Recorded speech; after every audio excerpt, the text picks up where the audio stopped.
صدر پاکستان آصف علی زرداری نے ریزائن کر دیا ہے۔ ان کا کہنا ہے کہ ہم اپنے آئینی حدود کو بخوبی جانتے ہیں۔ سننے میں یقینی طور پر بہت اچھا لگتا ہے۔ نواز شریف کو چلتا کیا آئینی حدود میں رہ کر ٹکٹ لینے کے لیے اس حد تک بھی نوکری اور چاپلوسی کر سکتا ہے۔ بسم اللہ الرحمن الرحیم، السلام علیکم، میں ہوں گلفام چودھری، آپ دیکھ رہے ہیں میرا فیس بک پیج اور یوٹیوب چینل۔ پاکستان میں بڑی اہم ترین ڈیولپمنٹ ہوئی ہیں جو آپ کے سامنے رکھنی ہے، اور بڑی بڑی خبریں ہیں۔ آج سب سے پہلے ہم بات کریں گے صدر پاکستان آصف علی زرداری نے ریزائن کر دیا ہے، اور ریزائن کس سے کیا ہے وہ بھی آپ کے سامنے رکھیں گے۔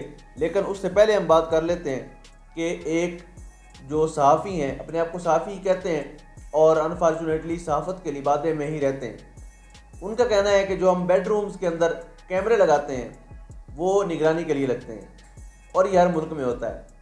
یہ کہنا تھا ایک ایسے صحافی کا جو پورا سال اسٹیبلشمنٹ اور خاص طور پر مسلم لیگ نون کے گندے کپڑے دھوتا ہے۔ ایک ایسے جرنلسٹ نے کہا ہے کہ بیڈ روم کے اندر کیمرے لگائے جانے جو ہیں وہ سیکیورٹی کے لیے ہوتے ہیں، جس نے ہمیشہ سے شریف خاندان کی کرپشن، بددیانتی، لوٹ مار سب کو ڈیفینڈ کیا ہے، صرف ایک مقصد کے لیے، اپنے بڑے بھائی کو ایم پی کا ٹکٹ لے کے دینے کے لیے۔ اور میں نے اپنے 5 سالہ صحافتی کیریئر میں فرسٹ ٹائم دیکھا ہے کہ کوئی بندہ ٹکٹ لینے کے لیے اس حد تک بھی نوکری اور چاپلوسی کر سکتا ہے۔ تو میرا مشورہ ہے حسن ایوب صاحب کو، جو راوی چین لکھتے ہیں، کہ اپنے بھی بیڈ روم میں 2-4 کیمرے لگوائیں اور اجازت لے کے باقی سب جو بھی آپ کے ریلیٹیو ہیں ان کے اوپر بھی نظر رکھیں۔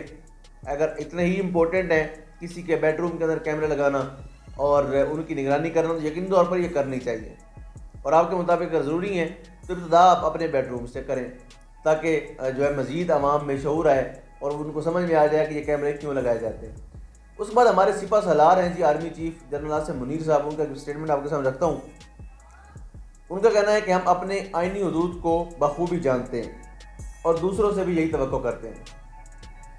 تو سننے میں یقینی طور پر بہت اچھا لگتا ہے، اور ایک خوشی ملتی ہے کہ ہماری اسٹیبلشمنٹ، ہماری فوج اپنی آئینی اور قانونی حدود کو جانتی ہے۔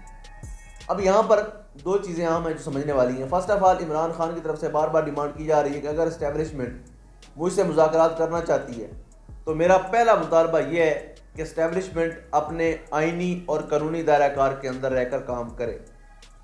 اس کے جواب میں جنرل آصم منیر صاحب نے کہا کہ ہم اپنی آئینی حدود کو جانتے ہیں۔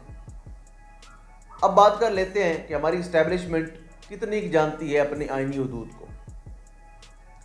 نواز شریف کو چلتا کیا آئینی حدود میں رہ کر، عمران خان کو چلتا کیا آئینی حدود میں رہ کر، 2 سال، پچھلے 2-2.5 سال سے پاکستان کے اندر ایک سول مارشل لا لگا ہوا ہے آئینی اور قانونی حدود میں رہ کر۔ الیکشن میں ٹکا کے دھاندلی کی آئینی اور قانونی حدود میں رہ کر، فیملیز کو ہراساں کیا گیا آئینی اور قانونی حدود میں رہ کر، 2 سال کے اندر لوگوں کی چادر 4 دیواری کا تقدس پامال کیا گیا آئینی اور قانونی حدود کے اندر رہ کر۔ ان 2 سالوں کے اندر جس طرح سے خواتین کے ساتھ بدسلوکی ہوئی، بدتمیزی ہوئی، بد تہذیبی ہوئی، اس کی کوئی دوسری مثال نہیں ملتی، لیکن آئینی اور قانونی حدود کے اندر رہ کر۔ سنم جاوید خان ہوں، عالیہ حمزہ ہوں، ڈاکٹر یاسمین راشد ہوں یا بشرا بی بی ہوں، ان کو 1 سال ہونے کو ہے، وہ بے گناہ جیل میں ہیں آئینی اور قانونی حدود کے اندر رہ کر۔ اسی طرح سے عمران خان صاحب کیسز کو اٹھا کر دیکھ لیں تو ان کا ایک کیس فارغ ہوتا ہے، دوسرے میں گرفتاری ڈال کر جیل میں ڈال دیا جاتا ہے۔ شاہ محمود قریشی، جن کو اس وقت تک جیل میں رکھا گیا ہے صرف عمران خان سے وفاداری کے جرم میں، لیکن آئینی اور قانونی حدود کے اندر رہ کر۔ چودھری پرویز الہی کو لاہور ہائی کورٹ آرڈر کرتا ہے کہ ان کو گھر پہنچا کے آئیں، اور پنجاب پولیس اپنی سیکیورٹی میں پہنچا کے آئے، لیکن اس کو اسلام آباد پولیس اور کچھ نامعلوم افراد آ کر اٹھا لیتے ہیں، لیکن آئینی اور قانونی دائرہ کار کے اندر رہ کر۔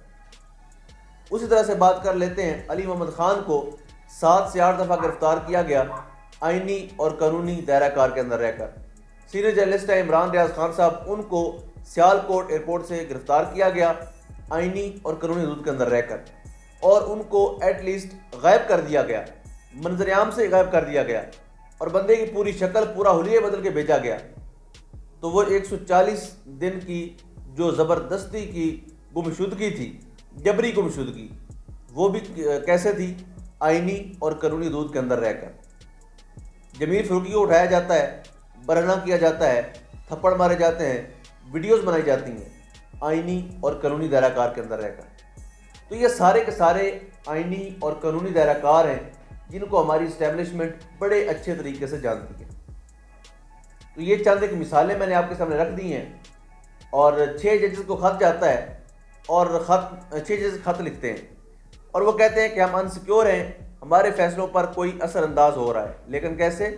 آئینی اور قانونی دائرہ کار کے اندر رہ کر۔ اب ان 6 کے 6 ججز کو، ان 6 ججز سمیت کئی ججوں کو ایک لیٹر جاتا ہے جس کے اندر پاؤڈر ہوتا ہے، اور وہ پاؤڈر ان کے پاس پہنچتا ہے جب لیبارٹری ٹیسٹ ہوتا ہے تو وہ زہر نما کوئی چیز ہوتی ہے۔ وہ ان کے پاس لیٹر کیسے پہنچتا ہے؟ آئینی اور قانونی دائرہ کار کے اندر رہ کر۔ اب اسی پہ بات کر لیتے ہیں کہ عمران خان کو کمرہ عدالت کے اندر سے غائب کیا جاتا ہے، گرفتار کیا جاتا ہے، بدتمیزی کی جاتی ہے اور ان پہ تشدد کیا جاتا ہے، لیکن کیسے؟ آئینی اور قانونی دائرہ کار کے اندر رہ کر۔ ان کی گرفتاری کی فوٹیج سے لے کے وہ لیٹر ججز تک پہنچے ان تک کی فوٹیج غائب کروا دی جاتی ہیں آئینی اور قانونی دائرہ کار کے اندر رہ کر۔ عمران خان کے بیڈ روم کے اندر سے 3 ڈیوائسیں شہباز گل پکڑواتے ہیں اور پتہ چلتا ہے کہ یہ کوئی لگوانا چاہ رہا تھا آئینی اور قانونی دائرہ کار کے اندر رہ کر۔ تو یہ ہے ہمارے آئین اور قانون کا دائرہ کار جس کو آپ فالو کر رہے ہیں، اور پوری قوم جانتی ہے، اس کے اوپر کوئی دوسری رائے نہیں ہے۔ آصف علی زرداری صاحب نے ریزائن کیا ہے پاکستان پیپلز پارٹی پارلیمنٹیرین کی صدارت سے، اور مزے کی بات یہ جب میں نے یہ دیکھا تو میرے جو دوست ساتھ ٹیم میں ان کو میں نے کہا کہ اصل خبر کیا ہے؟ اب اصل خبر یہ نہیں ہے کہ انہوں نے ریزائن کر دیا ہے، اصل خبر یہ ہے کہ انہوں نے نئی صدر کے طور پہ اپنی ہی بہن فریال تالپور جو ہیں، جنہوں نے ایک دفعہ خطاب میں جوش خطابت میں کہہ دیا تھا کہ آج ذوالفقار علی بھٹو شہید ہمارے ساتھ ہیں، محترمہ بےنظیر بھٹو شہید ہمارے ساتھ ہیں، اور ان کا لخت جگر بلاول بھٹو شہید ہمارے ساتھ ہیں۔ تو جوش خطابت میں وہ ایسا بھی کہہ جاتی ہیں، زندوں کو شہید کرا دیا، تو ان کو نئی صدر کے طور پر منتخب کیا جا رہا ہے۔ زرداری صاحب نے ریکمینڈ کیا ہے کہ میری بہن کو صدر بنایا جائے۔ اب آپ کو سوچنا ہوگا پاکستانیوں، میں نہیں تو میرا بیٹا، بیٹا نہیں تو میری بیٹی، بیٹی نہیں تو میری بہن۔ تو یہ ایک ہی گھر کے اندر یہ خیرات، یہ لنگر بٹتا ہے، اور ایک ہی خاندان کے اندر یہ سارے کے سارے وسائل بٹتے ہیں، اور آپ کے وسائل پر قابض حکمران کبھی بھی آپ کے حقوق آپ تک نہیں پہنچاتے۔ آخر میں بات کریں گے امیر جماعت اسلامی نعیم الرحمان صاحب نے بات کی ہے کہ 4 دن کے اندر اگر کسانوں سے امدادی قیمت پر گندم نہیں خریدی جاتی تو ہم وزیر اعلیٰ ہاؤس کا گھیراؤ کریں گے۔ تو بڑا اچھا انیشیٹو ہے جماعت اسلامی کا، اور جو نعیم الرحمان صاحب ہیں نو ڈاؤٹ وہ ایکٹیو بھی ہیں، بہادر بھی ہیں، اور غلط کو کھل کر غلط کہنے والے انسان ہیں۔ اگر ان ریئلٹی وہ اس پر امپلیمنٹیشن کروا پاتے ہیں تو یقینی طور پر یہ کسان دوستی کی ایک بہت بڑی مثال ہو۔ اللہ پاک وطن عزیز کا حامی و ناصر ہو۔ پاکستان زندہ باد۔